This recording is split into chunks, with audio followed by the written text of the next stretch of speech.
Hello and welcome to the Footballer's Mindset podcast. I am with a really good friend now, Kieran Sadlier. I said that right, didn't I? Yeah, that's right. We was talking on the way up about how he's, what did you want to be called? What you could be called? I could be called Sadlier.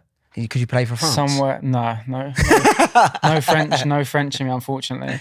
Somewhere along the line. It's my name apparently has been spelt wrong somewhere in the family tree, but I think it stayed incorrect. I don't really know the full story, but I think my brother or my dad said something about it a few years ago. You'd rather have that little tint on it, wouldn't So you? Sadlier, but it still gets pronounced wrong everywhere I go.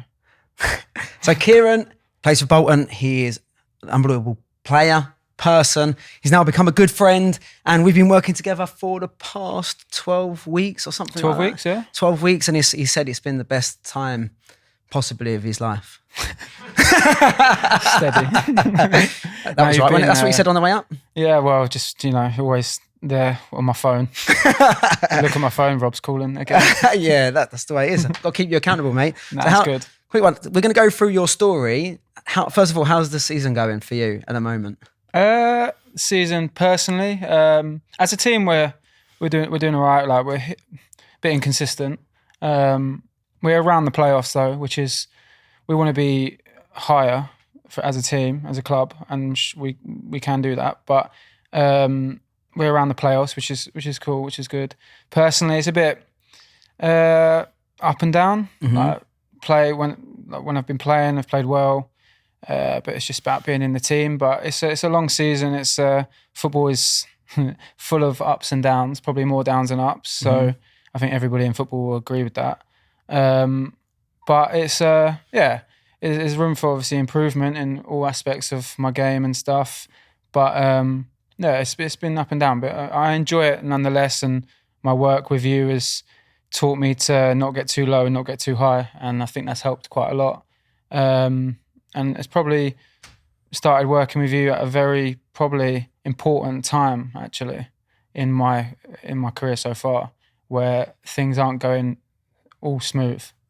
Never does, mate. That's football for No, you. exactly. So how do you deal with the down times? So like before, like say for example, how did you deal with the down times compared to now? What would be the difference? So compared to now,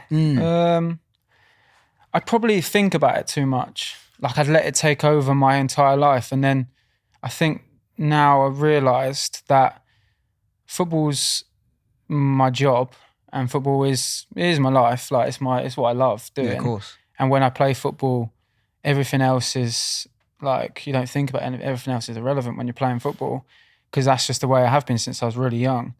But now I'd probably deal with things better in a way that I don't let it affect who I'm hanging around with. I don't let it feed into my relationship with other people. Like, I don't talk about it too much or linger on things. And the biggest thing I think is the expectation part of it. Obviously the expectations pretty much is a bit of a myth, having expectations, because you don't know. I think this is what I've learned with you. You don't, and I agree with it. You don't know how good you are or can be until you actually do it. Mm-hmm. So I agree with that, and I've had to get my head around that and try fight with that idea. But it's true.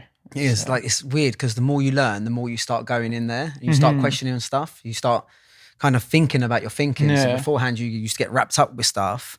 And I found this with players recently because they ring me and they say, like, this happened and now I'm fighting with it because I know logically this makes sense, but emotionally I'm going this way. Mm-hmm. So like you get kind of stuck in your own head, if you process it logically, like, it doesn't affect you so much. Yeah. Like, do you find it doesn't affect, like, as you said, like at the weekend, Mm-hmm.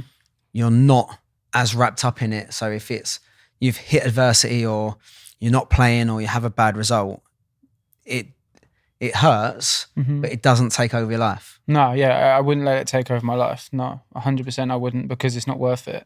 Because football it never like stands still. The different day comes different issues or good things as well. And I think as a footballer, everything is down to whether you get in that 11 or not, that starting 11 or not. and that can dictate your whole life, which sounds crazy to anybody who doesn't play football. So if people are listening now and they think, what, that's crazy, like they wouldn't let their job do that. Well, that is kind of, that's what it's like. And once you get out of that thinking, it's much more peaceful. It's better. Like you can just, you can not get too down, as I said. And then when things are great and there's been amazing highs in my career so far, then it can all come down again. You get brought back to reality. So then you realize from that not to get too high, because you don't want to get overconfident where you get too comfortable. You always want to improve, even if you think you can't improve anymore. You want to improve because everybody can improve. Yeah, of course. So what are you trying to improve at the moment? Personally, trying to improve like consistency, maybe. But with consistency, I need game time. I need like to be in the team to be able to show that. And that's what I'm working hard to do, that, to stay in the team consistently. And then I think with consistency brings other things. For example, confidence. Confidence is massive in football. Like with confidence, I think in anything, to be honest, with confidence, you can do things you didn't realize you could do. For example, if I'm in the match and I start well and I do something, a really good, I don't know, a pass or a touch, suddenly like I want that ball again as soon as possible, and I want to do something else. And yeah, it's crazy what confidence can do. And I think in all aspects of any job, really, confidence is a big thing. So how do you maintain your confidence? I'd say self-belief, but just trying to stick to the basics and believing in if you set yourself basic things to do, for example, give 100% effort, do the things that you can control, which I've learned with you. Control the controllables. Obviously, we both don't like that saying, do we? It's a bit it's cringy. So true, yeah. Yeah, it's a bit cliche, but no, everyone thinks it's about true. that. Everyone thinks like, we say control the controllables, but people focus on the things that they can't control, and they get wrapped up in the things that they can't control. For example, conversation I had today, what the fans think of you, what mistakes you made at the weekend. Like that's the uncontrollables, but that's what you're putting your attention and your focus into. Whereas you go, this is the only things that are in my control.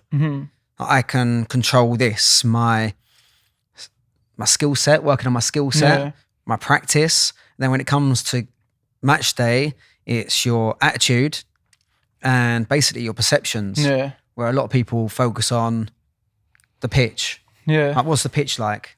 The floodlights. I used to get wrapped up when I was younger, getting obviously. Oh yeah, 100%. Like, I get wrapped up. Like for example, something I've changed this season, I've started to do. I used to get so wrapped up what fans would say about me. So on social media. So I don't have my Twitter. My Twitter is still there, but I don't have it on my phone. I don't go and type my name into Twitter, which I know a lot of footballers and a lot of players do that. Even if they don't want to admit it, they do it. Because I've seen people do it and I've seen friends do it and crumble at some of the comments they see on it. Like, and you're human. Like, you are. If someone says something to you in the street like that, you're going to be a bit like put off. But I've deleted it. I don't have it on my phone, and because fans are great. Like fans, I'm a football fan, and I've like sat there in a crowd before, not shouted, but I've gone. If someone's done something, I thought, oh, that's crap. That, and then I've gone, oh, I think he's a great player though. So like I've even slated that player myself, but not said it out loud, just to myself. And then I realised fans do it, but they vocalise it much more. And then they go online and write it, and it's fine. They can do that, but it doesn't. They don't realise the effect that has on somebody who is mentally not strong enough to take that.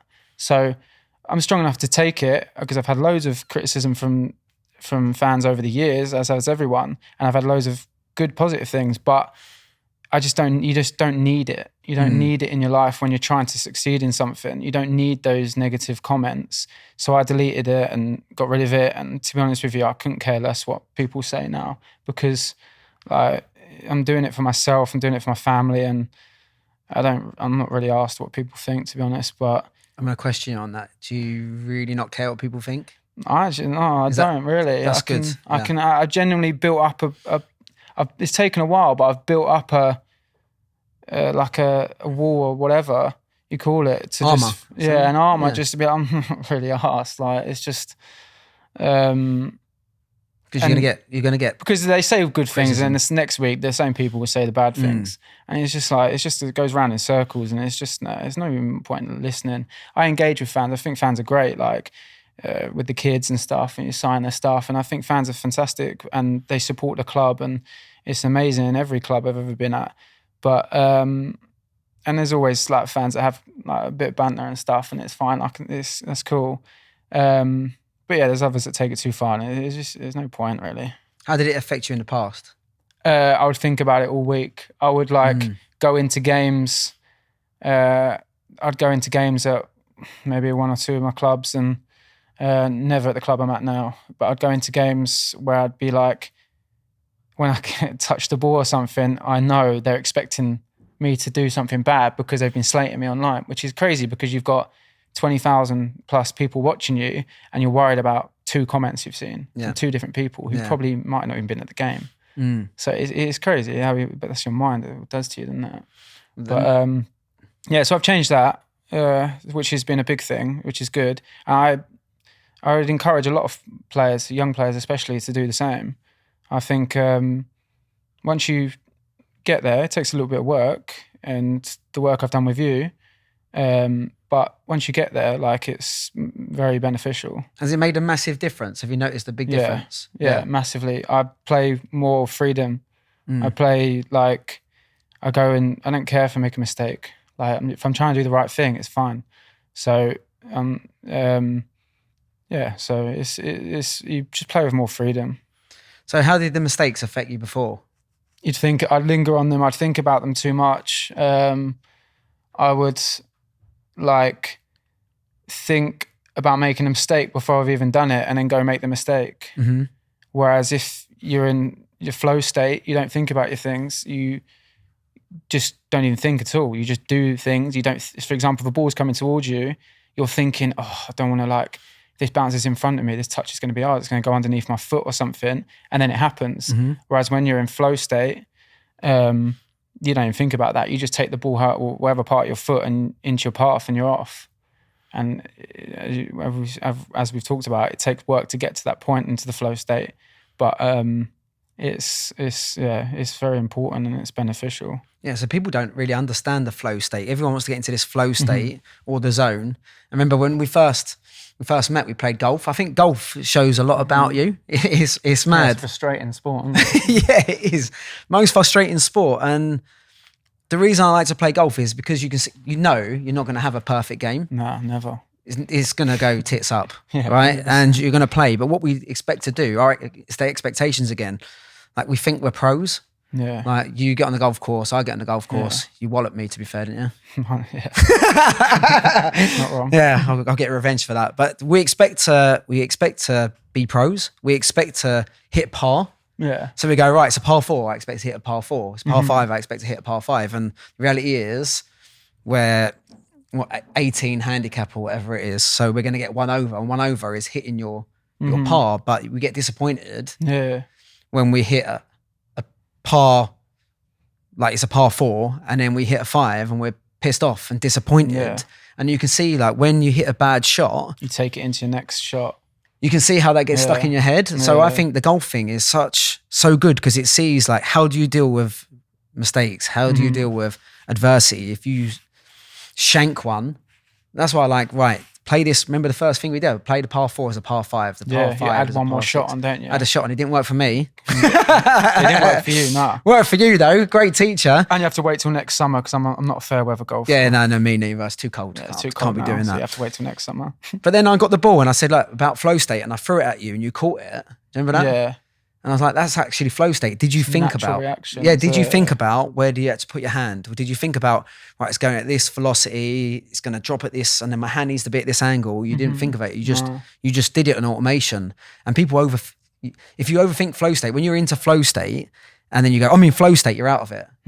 Because it's literally having less thoughts. It's about them attention channels. Yeah. It's hard to get your head around it, but if you do the work on it, like I have, like we've done, it becomes much clearer. And you said to me when I started doing work with you, you said to me, you'll get to a point where you've changed so much in your thinking that life will become in slow motion. Yeah. And you can see things better and more clearer. And I thought, you're talking rubbish. Thought, no. Bullshit. Yeah. And then I thought, yeah, obviously you got to invest yourself, but like, and do it. And it's true. Like you do think very differently, and different attitude to things.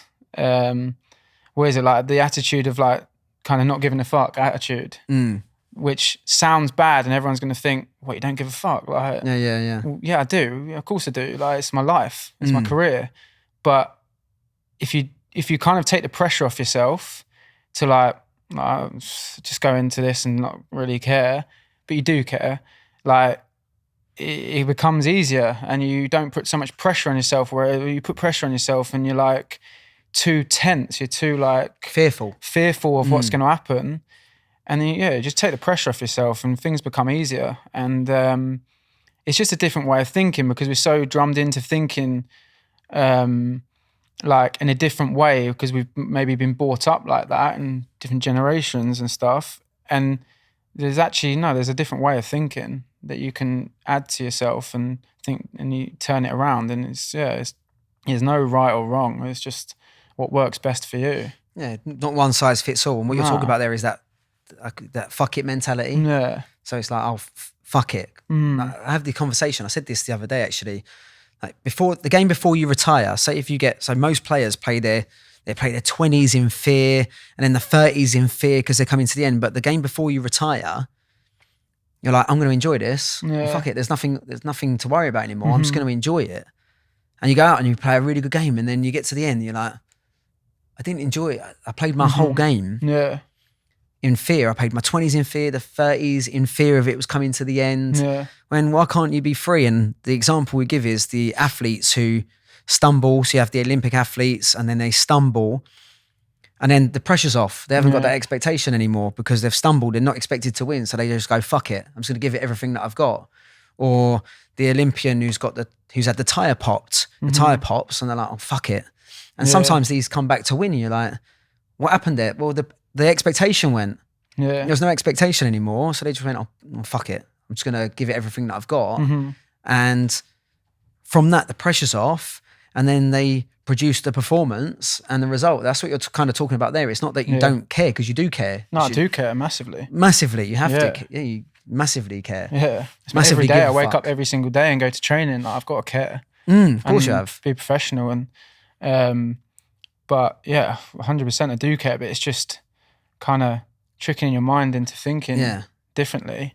And it works. It definitely works. I use it in training. I use it in games. And yeah, it does work. As long as your body language doesn't look like you don't care, like that's a bit different. When your body language looks like you don't care, that's a little bit different. When you're lazy, or you're not lazy, but like when you're not bothering, that's very different. I'm just not saying that. I'm saying more with your mind. You're still like working as hard as you can and giving 100%. That never changes. Yeah, you're releasing the pressure a little bit, rather than the more pressure you pile on, normally a lot of times the worse your performance gets, because you have that fear state or fret state. You're in that fret state rather than that challenge state. Yeah. So you're changing your state and your management. As you said, it's your mindset. I know the podcast called The Footballer's Mindset. I don't really like the word mindset. Think about that one. Yeah, I don't. It means so many things. There's so many different people. I'm like, mindset is whatever you believe or assume to be true. Yeah. Your behavior drives towards that. So, can we question things? Can we think about our thinking? Can we look at things differently? Can we flip things in our favor? And it's having them tools that make such a difference. When it astounds me that a lot of players and a lot of football clubs don't teach players, they don't give them the tools. So they constantly work on the football, the 20%. Yeah. Where this thing that runs everything. It's 80%, yeah. When you realise, like, for example, how deep we've gone into it, when we talked about mindset and we've gone in, like, we have conversations every week. Like, you do lessons every week. You do, like, you're actually, I set you homework to do. like you've got homework to do, so you're working on it and you learn about it and you realize like this little thing, like mindset is actually goes so deep. I bet you didn't think it was that deep, did you really? No, I didn't. Not when I started. No, I didn't think it would go to the work and stuff. Like so if like someone came and sat in my car and listened to the podcast I was listening to, they'd be looking at me going, what is he on? But it helps. Like, you've got to understand it. You've got to invest yourself in it, not just kind of like push it away, fuck it off and say that's weird. It's not, because I just like, you just got to, I don't not care what people think, and if it works for you, it works for you, and if it's helping me, which it is, then I'm all for it. So some people will be like no to it, like stuff like that. I know people who say no to it will be normally younger players. Yeah, so like, younger for players example, who probably, like I was when I was younger, coming through an academy. Yeah. Like, I thought, I was at West Ham and for 9-10 years, and all that was ever in my head, or put in my head, was I'm going to make it in the Premier League. Like, I was at West Ham, big club, like the Academy of Football. Everything was amazing. It was great. We were treated like we lived in digs, and we hardly had to lift a finger. Like, we got our beds made. We made our beds. That was the only thing. That was the only thing we did. We made our bed. Yeah. That was the only thing we did. We had food at 6:30 every night, cooked. We had breakfast there. We had our stuff washed for us, folded. We had a boot room in the house, a games room, a cinema, TV room thing, and all my mates were there. Like, it was held like, I think the house it was in Essex, in Romford. It's still there now. They could hold like 20 lads, like walk-in showers, everything.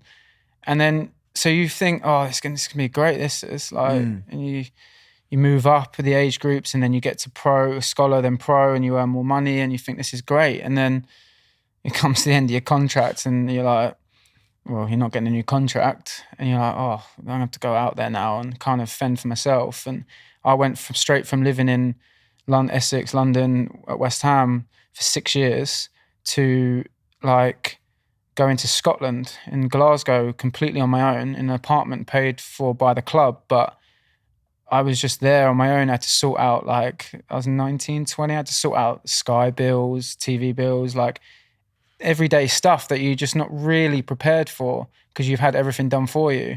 So that was my first like kind of realization in my career that it wasn't all what it's made out to be. What was your expectations? Going through the academy? My expectations, I went to school for 3 days a week because I trained for like Thursday and Friday down in London, and I did my schooling there.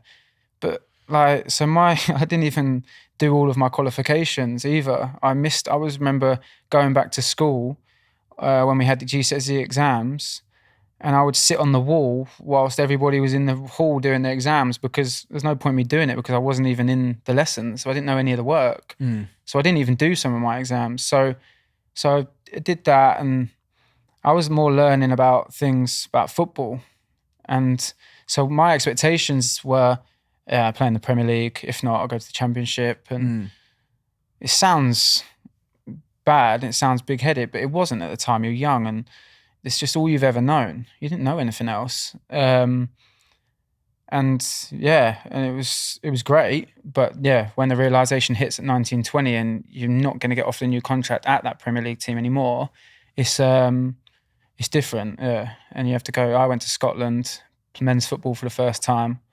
I done all right. Like, I fitted in well with the lads, and that kind of set me up really. I came back down to England and been to numerous teams, Ireland, and then been at a few clubs over here. And I wouldn't change anything though. I wouldn't change a single thing. I would love to play in the Premier League, and I'd still love to play in the Premier League. I think that's everyone's dream, but it's not going to define me now. Now I've kind of done work in certain things in my head, and I wouldn't change anything because we did this, didn't we? We like, with everything that's happened that's not great, there's always positives in something the bad thing in your life. So I wouldn't change anything. I've met some amazing people. Yeah, I remember you saying that. Going past clubs that you perceived as negative. I've got met some of my best friends like at some of these clubs, and I'm still friends with them. Like, best friends with them right now. Like, I'll be out with them on weekends, and we go for food, and go on holiday and stuff, and I wouldn't ever change anything. We're living in great places. So, Yeah, 'cause I remember you saying like, give me some perceived negative events, and then you'd give me a negative event, yeah, and I'll say, what good come of that? yeah. So because of that, what good come of that? And you would list loads of stuff. Then I'd say, if you go back and delete it, would you? And you said, no. Nah. So if you don't delete it, it has to be positive. Yeah, there's a club I didn't really enjoy as much, but I wouldn't change it because I met one of my best mates there. Yeah. I would never have met him. Like, he's one of my best mates right now if it wasn't at that club. So, and I've met other people off the back of him that he's close with and I'm close with now. So like, I wouldn't ever change it. But that's like, not football-wise, it might not have been amazing, but life-wise, it was great. Like, lived in a new city. I learned to live on my own properly without, like, since when I was younger for the first time again. Got a dog. That was another thing. Like, even these things that people might think, oh yeah, but it's getting a dog. Like, well, yeah, but it's part of growing up, having a dog and stuff. So like, yeah.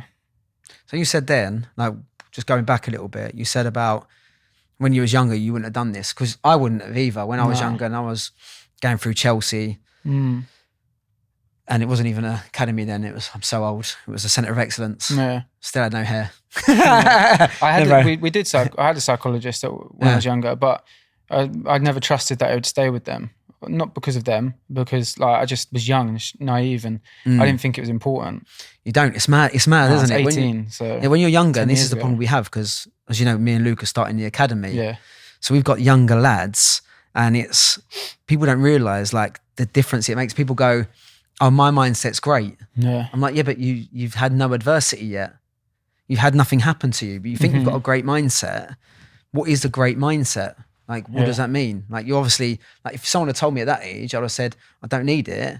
I'm great. Or I'm like, when I was younger, it was like, I know everything. Yeah. And then you realise, actually, fuck all. No, Even now, you're like, actually, I don't know anything. Like, I still sometimes wonder, like, I actually don't know enough. I haven't got enough knowledge. It's really mad, because you start learning more and more and more, and even though you've done courses and you've spoke to like thousands of people, and then you've listened to podcasts, books, and you're like, actually, I know nothing.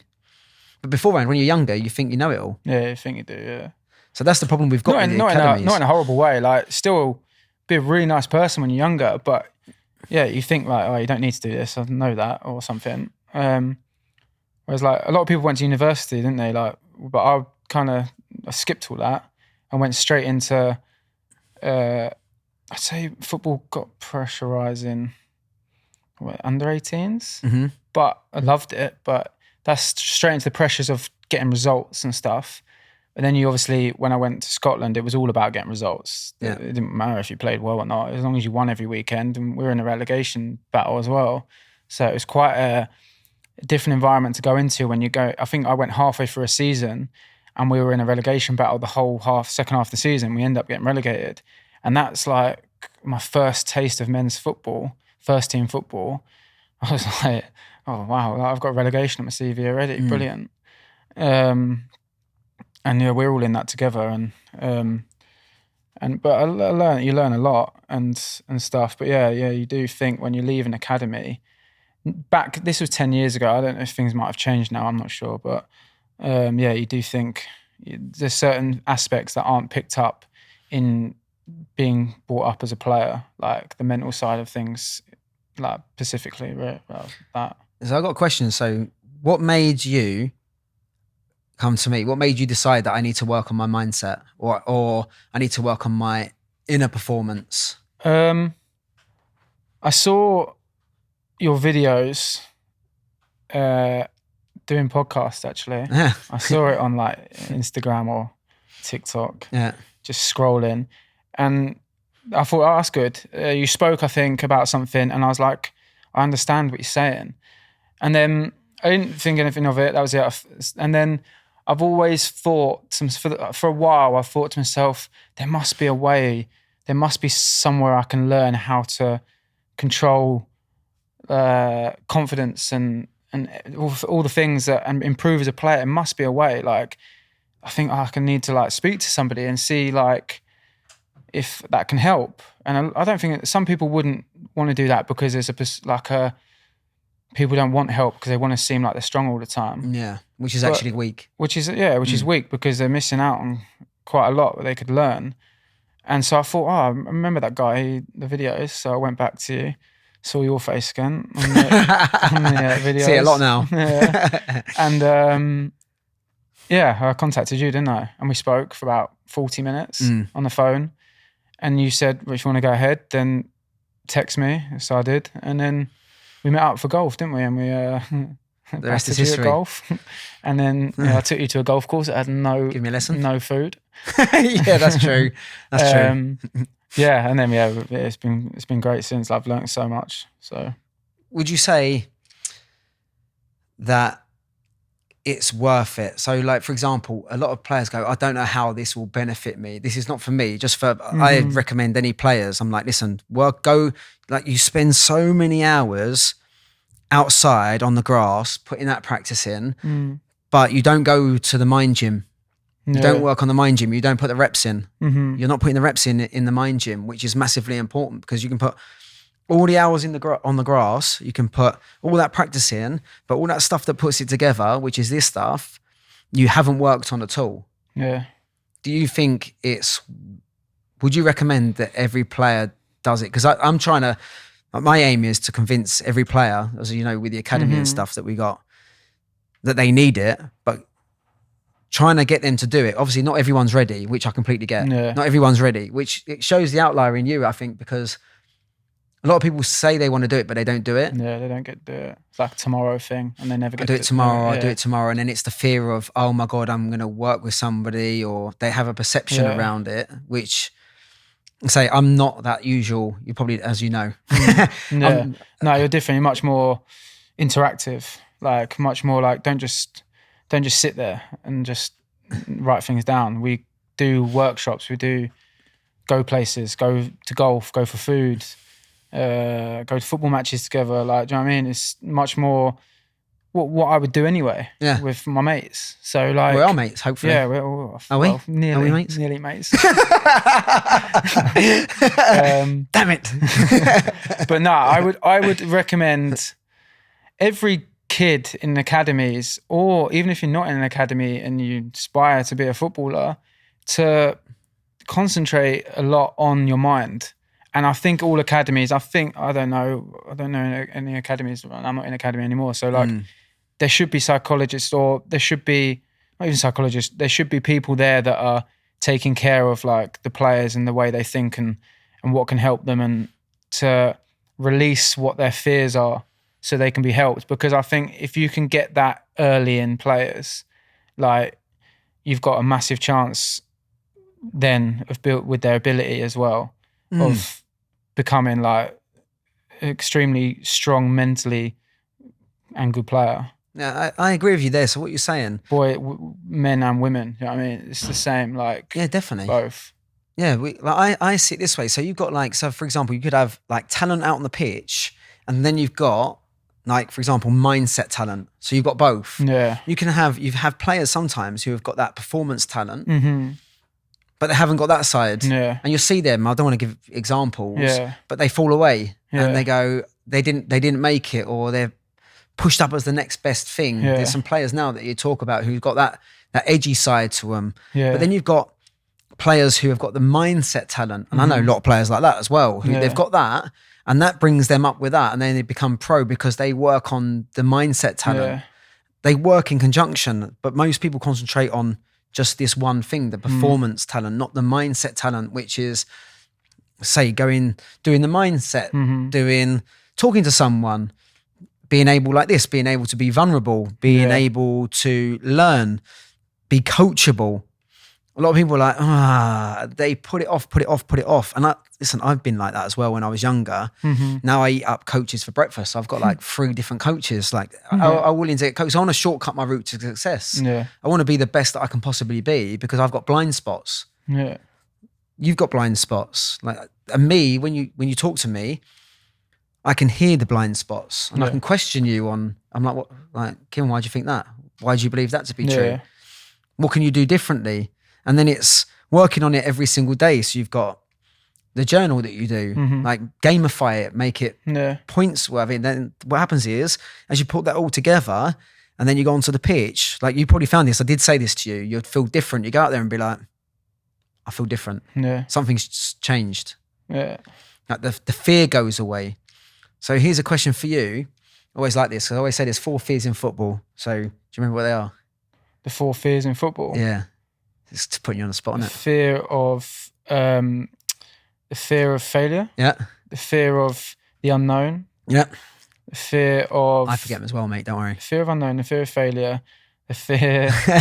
the fear of mistakes? No, something along those Judgment. lines. Judgment and... I can't remember the other one. You've said it already. Expectations. Expectations, yeah. So the fear of failure, the fear of judgment, the fear of the unknown, and the fear of not meeting your expectations. So what fears did you struggle with? Fears... what have you struggled with in the past, fear-wise? Judgment, which now, like, I feel pretty comfortable with. Yeah.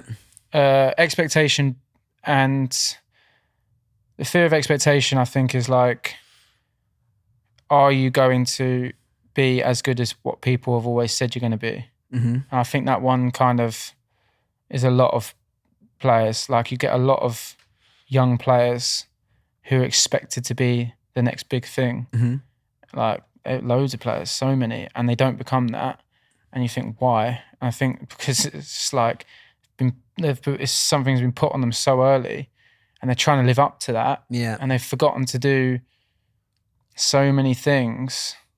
Like so many. Yeah, they've gone like within themselves because it's just they've tried to live up to things, and it's just not. This doesn't exist. It doesn't expectation. It kind of doesn't exist. Like, it's, how do you know they're going to be that good? Yeah, they're good now. Yeah, but how do you know they're going to be that good when they get to 25, whatever? So you say there, really good point that you've picked up on there, which is expectations aren't real. No. It's a place. It's not a real place. No, like, I expected myself to be in the Premier League when I was younger. Yeah. But why did I? What? Because I was at a Premier League club. Yeah, that's it. That's the only reason. I've got to actually go and do the work myself and train and get better. Like, I can't just expect it to happen because it's not going to happen. So. And the thing is, you're doing the best that you can. Yeah, I'm doing the best that I can, and I'm happy with that. That's all you can do. I want to get to the end of my career and not have any regrets. And I'll look back and go, I reached the stage where I did my best, and like, I tried my best, and I did everything I can, and I was as good as I was. So you comfortable with that now? Yeah, I'm comfortable with it. Obviously, I don't think I'm fully like there, but I'm comfortable, more comfortable than I was. So it's not worrying. So for example, I have expectations. I have high expectations of myself. Yeah. Same as you do. You have high expectations, but it's like, you're not going, if I reach that, this is the place I've got to aim for. You're like, do you know what? I'm going to focus on doing the best that I can and put them processes in place. And then hopefully I will get there. But if I don't get there, that's okay. It's not, it's fine. Like, I'm just doing the best that I can. As long as I've done the best that I can, I can be happy with that. Yeah. I think along the lines, you've got to, like, I love football. I'm obsessed with football. And I'm obsessed with football. I'm not exactly obsessed with the industry and what it does to people, like some people. But in what way is that? I just think it's very cutthroat. Yeah. Like, it's very... Opinions are great, but like, there's a lot of politics in football. Like, everyone would say that, everyone would admit it. There's a lot of politics everywhere you go. But I love football, and I think now everything is so stat-based, and I hate it. Like, stats are great when you get double figures in goals and assists as a forward or whatever, but it's so, like, everything's so stat-based, and I think the love of watching somebody play football in a gracious way is coming out of the game. And like, when I was younger, I used to watch like David Beckham or like Messi, an amazing person to watch because he's just so good at just the way it's like is with a ball, or Ronaldinho or like Zidane. Those players, I got Kaká and those players. Like, now, like, I don't know what their stats were, but I don't think some of them were great. I don't think some of them were through the roof on goals or whatever. But like, I think that's kind of coming away. And now everything's like, oh, if you don't score like 5 goals in the next 6 games, like he's a failure. I was like, what? Like, it's just crazy. And I think kids now growing up, like really young kids, shouldn't look at stats too much. Like I think the other day I saw De Bruyne say pass completion, he's a midfielder, and pass completion means nothing to him. He says, because I'm trying things, I'm trying to do balls that are like passes that are match-winning passes. And if I make a mistake, he says, I see players that won't do it again. Whereas you need to carry on doing it, because until you get that pass, because that pass will make the headlines, not the 3 before that got cut out. Everyone will just look at the one you did, but it's taken practice and failure to get to that pass. And I think that was good for him to say that, because I think some kids will look and go, oh, he does those passes all the time. He never fails. Of course he fails. He fails every day in training doing it. But like, do you know what I mean? It's getting to that stage. But yeah, the stats are great, but they're not really like.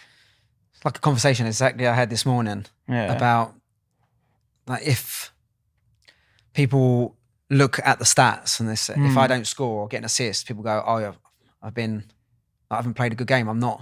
That's not what I got signed for. I'm like, but no one's like, what about the tracking back? Yeah. What about the bit of skill you did? Like the example we give, he goes, I could say on a stat, I could play a short pass and then that player could run around 10 people, score, but I get the assist. Yeah. So that looks good for me, when it's not, as you said there, it's not just about the stats. Like people are so worried about the stats, like 100% pass completion rate. If you get 100% pass completion rate, you're playing in fear. Yeah. People expect perfectionism. Like if you want to take risks, you want to be able to play that match-winning pass. I like to take risks. I'm a forward player, so I want to take risks and try the ball that might get cut out. But it's the ball that's going to be the difference. Do you think players now play, because they see the stats? They play safe. Yeah. Yeah, and as long as your pass completion's 90% as a midfielder, but you could play 90% of the balls backwards and go nowhere. It's like it's good, and there's times to do it, but I think people are very, very quick to give opinions on like people just because stats, and I don't like the way that goes. Like when I was younger, it wasn't like that, and it was just watching football, to watch players who are just gracious on the ball and players that can defend. And like Man United when they were younger, like Vidic and Ferdinand, they weren't amazing on the ball, they were good on the ball, but they were good, like they were tackling and properly defending. And now it's like if you can't play on the ball, like you're kind of like not seen as good. But I think it's rubbish. But well, obviously there's positive things about stats and negative things. But yeah, there's positives to stats as well, of course, there is. But you're right, as you say, like people just look at the stats. They see the stats and they judge on the stats. They don't watch a game, they read the stats and they go, or the managers will read the stats and go, well, you only did this much running. You didn't run that much. But do you have to? Yeah. Doesn't it? There's so many factors that go into it. There's so many, yeah. The pitch could be smaller, so you might not do as much running. So it didn't show as much running, or you had the ball more. So you're not going to run as much if you've got the ball because you're not chasing it. Or are you finding players are concentrating on their stats? Yeah, players do concentrate on stats, but I try to not do that. Like obviously, as long as I give 100% and do what the manager wants, like then I let the stats look after themselves. Like the running stats and the ball on the ball stats and stuff. But like I just want to try and in my position I try to make the difference in the game and try and create and I want to enjoy it. I want to enjoy exciting. Like what's the point of of course, working all week to not even enjoy it? Like it's just I wouldn't bother if I didn't enjoy it. So it's mad that most players, like I speak to a lot of players, they don't actually enjoy it. Yeah. They don't enjoy football. They love football growing up. They love football, but they're in so much fear now that the enjoyment's gone from it. I'm like, you got to love playing football. It's got to be enjoyable. Yeah. You play your best game when you're excited. Yeah, happy. Like beforehand, because all this pressure's been placed on you. When you used to be on the pitch, I always ask a question, when did you play your best game? And a lot of time it was when you was younger, there was no fear, there was no expectation. You just enjoyed the game. Yeah. And now from enjoying the game and being a game that you loved, it's now a game riddled with fear. Oh yeah, 100%. Where I have players call me up and going, I want to jack it in. Yeah. I'm done. I want to quit football. Yeah. And you're like 20, 25, yeah, 26. I have loads of friends that love football, hate it now, Mm. don't want to play it. Like, just do it for the wage or do it to earn an income. Why do you think that is? Just fear, I suppose. Just expectation or the things like that, like fear, expectation, or like too much pressure. Know that they're going to get a rollicking if they do something bad, or they're going to get judged by people at the game, coaches or fans or whatever. Mm-hmm. That fear of judgment coming yeah, in just again. friends I've grown up with. Some of them don't want to play football anymore. They want to go do something else in their life, and know that when they go and get up and go to work every day, they're not being judged so much, or it's not based on performance. They can go and do something else, and they find enjoyment doing something else, which is like, it's great. Like, they can do that. Because people don't see that side. No Fans one don't sees see that. that side. They only see the side of, you're playing football. Because Yeah. they'd love to be a professional footballer. Yeah, don't get me wrong. Football is an amazing job. Of course it I is. love being a footballer. It's amazing. And I would never complain about being a footballer. I love being a footballer. Because it's what I grew up. It was my hobby from the age of like however old I was when I started kicking a ball. But yeah, it has downsides like every job. But yeah, It's riddled, so full of judgment. So it's you're loads constantly of judgment. judged. Yeah, but when you learn to deal with it, and Yeah, that's exactly it. You have to learn you to just deal have to with it. learn to deal with it, and it's fine. But I love football, and I'm very, very privileged to play football at the level that I do, and to be at the club that I am at, and I love it there. It's great. It's great. So what would you recommend to them players? Now you've got that skill set, so your skill set's a lot higher, your emotional intelligence is a lot higher, self-awareness is a lot higher. Like, so for example, you said you're not worried about that judgment anymore. What would you recommend to players listening to this? Because we got a load of, obviously, pros listening to this and younger players listening to this. What advice would you give them players, knowing what you know now? Knowing what I know now? Speak to somebody like yourself. Good plug. Cheers, mate. I'll pay you later. Give you that bung later, mate. Yeah. Don't worry about that. Speak to yourself and just invest your time and in yourself, and it will help you, like 100%. Even if it doesn't help you, it will help you a little bit. Do you know what I mean? So it's just still positive. But no, it will help you though, 100%. It helped me and it helped other lads you've worked with that I know. But no, I would say, speak to someone and kind of try and release the shackles of like being in fear. Just like enjoy it. What's the worst can happen? Like, you play a bad game, so what? Like, everyone plays bad games. The best players in the world play bad games. The players expect not to. Yeah. Expect not to make a mistake. Players to be like Perfect. world beaters. They still have bad games.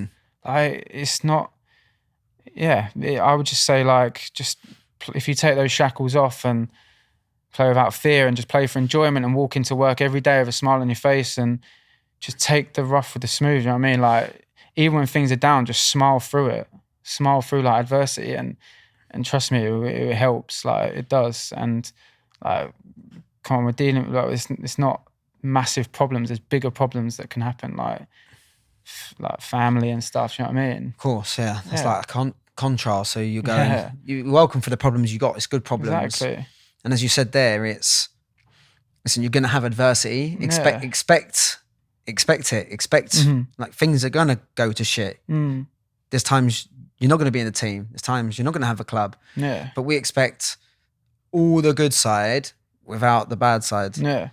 It's the expectation of having both and going, do you know what? If I do, because now you've learnt this stuff, you've now got the tools to deal with it. So when it happens, you're like, okay, that's cool. My favourite saying, I always say this to you, I say it to everyone. I'm like, expectations will fuck you. Yeah, I do, and it does constantly. Expectations will, 100%. like, people go to me, this happened. I'm like, yep, expectations will fuck you. Yeah. They will.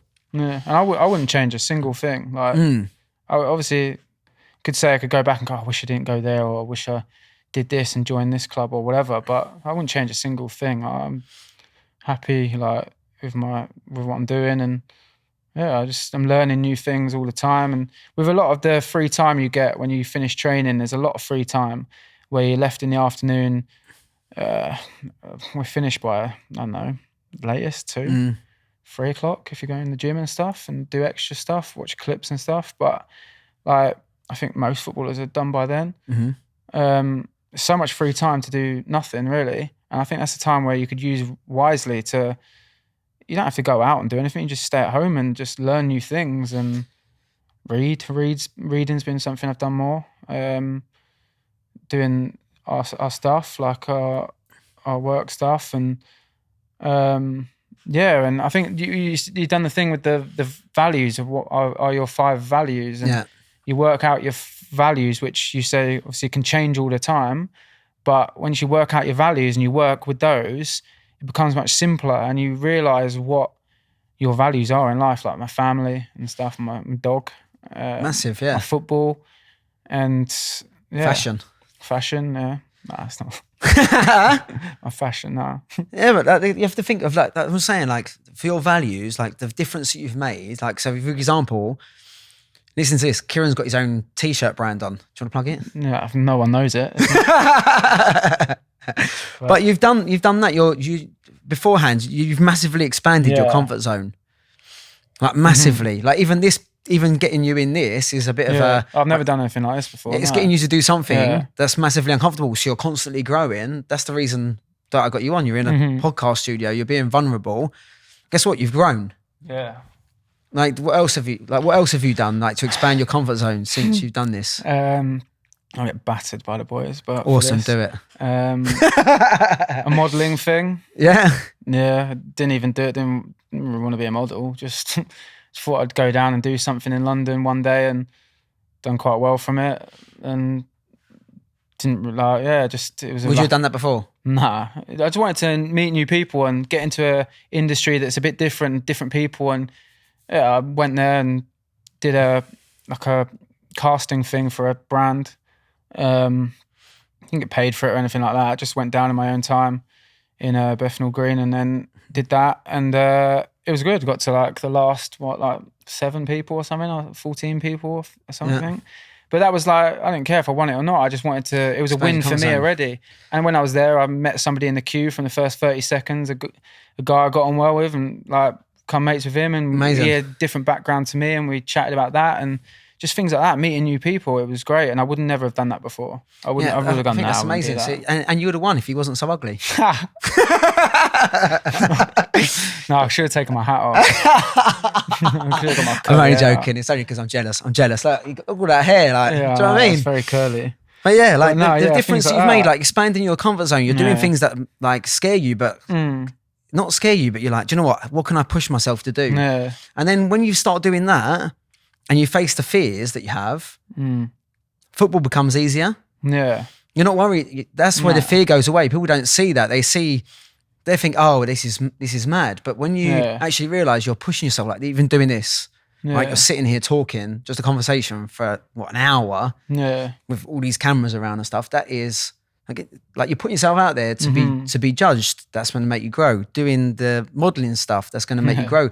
Doing starting your own brand and looking into doing that, that's making you grow. That's 3 things that you've already done that are massive. So when you get onto the football pitch, the fear goes away. People just concentrate so much on that football aspect and not realise that if you do other stuff outside of football, like your growth will... Yeah. Done many things, like just, I love just spending time on my own. Like just love being on my own, just doing my own thing. Like even if it's for an hour a day, just like, it's nice. It's like... I started doing Pilates and things. Of course, that's another thing. Went to Pilates on your own. Went to Pilates on my own. That was quite good. It helped as well. Like helped with my recovery. Would you have done that before? No. Because it's just. So what made you change that? So what made you do all this? What's made you do all this stuff? Just because something's clicked? I just think like I have so much free time, and I just think, I've got to use this free time try to find something, because there's a life after football. Of course. You retire so young. Mm-hmm. And I want to do something and jump into something straight away, whether it's football or not. I'd love to stay in football, but it might not be. I can't have a clue. I don't set that expectation, you know what I mean, anymore. So I'm doing my UEFA B badges. I'm currently doing that. I wouldn't even bother to get around to that if I didn't before. I'm doing that now, and it's challenging. Like, things in there I didn't even think about. It's challenging, like teaching kids and stuff. And I get so many ideas, but it's how you deliver it. And I would never think like that. I thought, it's all right, just loads of kids, they'll listen. They don't listen. Of course. And they're good though. There's some good players. They're going to Pilates and stuff. Like, I thought, I won't do that. I went into Manchester and did that for a bit. And then it's hard. It is bloody hard. No, it is so hard. Something like the machine and that. Yeah. I fell over in front of the old class and the machine as well. Brilliant. Love that. Yeah, legend. And then like things like that. It's good though. I enjoy it. Because it makes you more confident. Yeah, and you meet so many people. That's exactly it. So many people, and open up different avenues, like friendships or business, whatever. Like, meet new people that can get you into other kind of industries. And and somewhere along the line I'll stumble across something and I might end up getting into it and enjoy it, and it might become one of my values. Yeah, perfect. Love that. So it's good.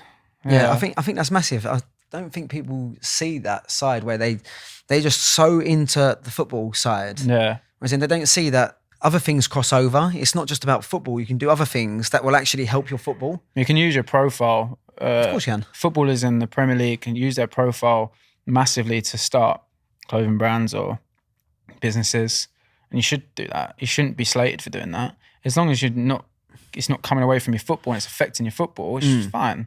But obviously, if your football goes downhill, they're going to go straight for that straight away. Of course they are. Of course they are, It's because it's the easy target. But Marcus Rashford situation, for example, people don't, because people are all in on football. You're trying to do a good thing and then you get slated for it. Yeah, but what people don't realise is it actually helps your football. Yeah. For example, we were sitting down before and having coffee. So talk about Luke doing the academy stuff. Yeah. He's learning and it crosses over from his football. It's actually helped his football. It's the best place in football that he's ever been. Yeah. Like, the difference between him now and before, like beforehand when he went to Wembley, he was in complete fear. This time when he went to Wembley, everyone else is standing there. He's got a massive smile on his face and he's enjoying it and experiencing the moment. And he's in the moment and he's learning. He's getting access to different people.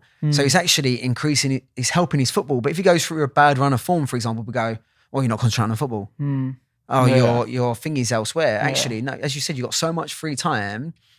What else can you do with it? Yeah, which will cross over onto football. Yeah, I wouldn't close yourself off to other things. Like, as long as it's not going to affect it and it's good, it's no problems. Yeah, like you're saying there, where the learning aspect, that you can use your car journey to listen to podcasts, to listen to audio books, rather than just listen to music. You can use that time as training time. Like the Darren Brown thing. Yeah. He told me to listen to Darren Brown's podcast, and I would never have listened to it because I've never really come across it. And then listened to it, and now I want to go watch one of his shows. Oh, the best thing ever. Yeah, you told me they're the best thing ever. And I'll go watch one when he's next doing it nearby. Absolute and that, like, I even learned things in that, like marketing things for which I know nothing about, but leaving little things. I walk into a shop now and I see things on the shelf, and I'm like, oh, that's what he was on about. Yeah, I said the world becomes the world becomes a different place. As I said, like, goes in slow motion. You can see, like, when you're talking to people now, you can listen. It's like, because you've got these skills, you can probably notice if someone's down. You can listen to their language. You learn to become a better communicator. So, like, for example, when you're doing your coaching badges, you said kids aren't listening, but you're learning to communicate. Your communication skills are getting better. Yeah. It's like, even doing this will make your communication skills better. I listen to, I have friends in football, and they talk to me about their football or teammates or whatever now. And straight away, as soon as they start speaking, I'm like, I think to myself, you need to speak to somebody. Like, you need to speak to somebody because they can help you so much with what you're thinking. Because I was exactly like that. And like, I wouldn't say I'm not a finished article in my mindset. No chance. Neither am I. No. We never are. Yeah. Exactly. Always learning. But Yeah, like, of course. it's helped like so much. And yeah. No, amazing. So cheers, mate. It's been a pleasure, mate. It's an absolute pleasure. I loved it. Right. Get them Before we scrappy go, cards out. get these little cards out. Right, getting to know you. Ancient right. cards. I'm going to give him a little shuffle. Ancient cards. Yeah, I don't change Doing them. all of them? Doing all of them? No, you've got 90 seconds to get through. 90 seconds? You can't. Yeah, I ain't got that much money, mate. You start charging me loads more. Times are tough, mate. I need to put my prices up. Huh? Tell by them shoes. Oi. These are Arigatos, you know. Probably need a bit of a clean, right? Yes. So 90 seconds. Gonna make me insecure now. I have to go and buy some new Arigatos. Right. 90 seconds getting to know you. Answer as many questions as you can. Quick fire. Ready? Quick fire. Quick fire questions. Cool. 90 seconds. All right. I'm going to put a stopwatch on. So 1 minute. So 90 seconds. Obviously, it's a football game is 90 minutes. So you do 90 seconds. You ready? Cool. Answer them honestly. Yeah. No bullshit. Ready? 3, 2, 1. Go. Favorite Disney film? Aladdin. I don't know. Aladdin. Don't watch Disney. Carol Vorderman or Rachel Riley? Who's Rachel Riley? I'll give it a rest. Carol Vorderman. Okay.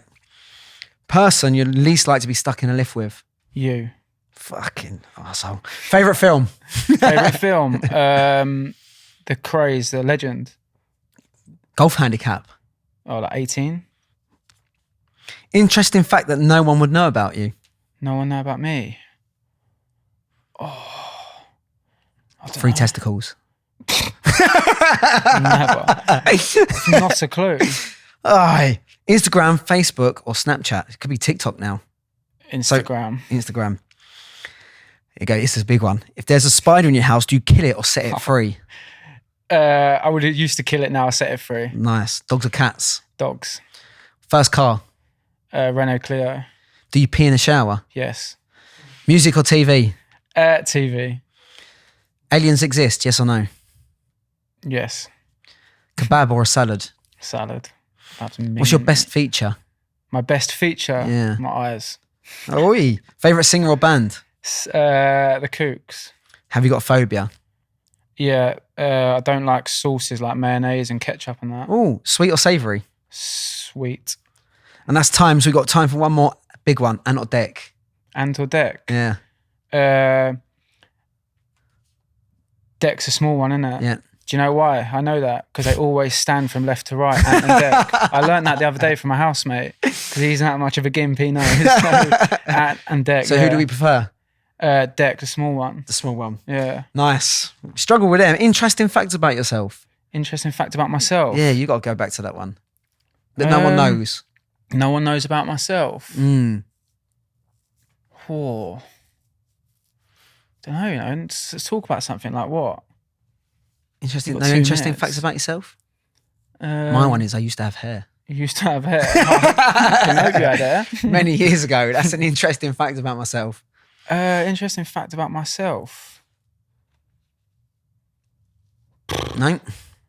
Oh, I'll come back to that one. Yeah, come back to that one. I'm going to have to have another podcast, just go through that one. Mate, I don't know, if you think of one, you can just come out of it. But that is the end of the podcast. Have you enjoyed it? Yeah, I loved it actually. I actually have, yeah. It's really good fun, isn't it? Yeah, it's good, yeah. Anyway, thanks for listening to the Footballers Mindset podcast. If you like it, you know what to do. 5-star review. 5-star review. You know, it makes sense. Share it out with your friends. Kieran, thanks, mate. Appreciate your time. I appreciate it. It's been Cheers. great. See you later.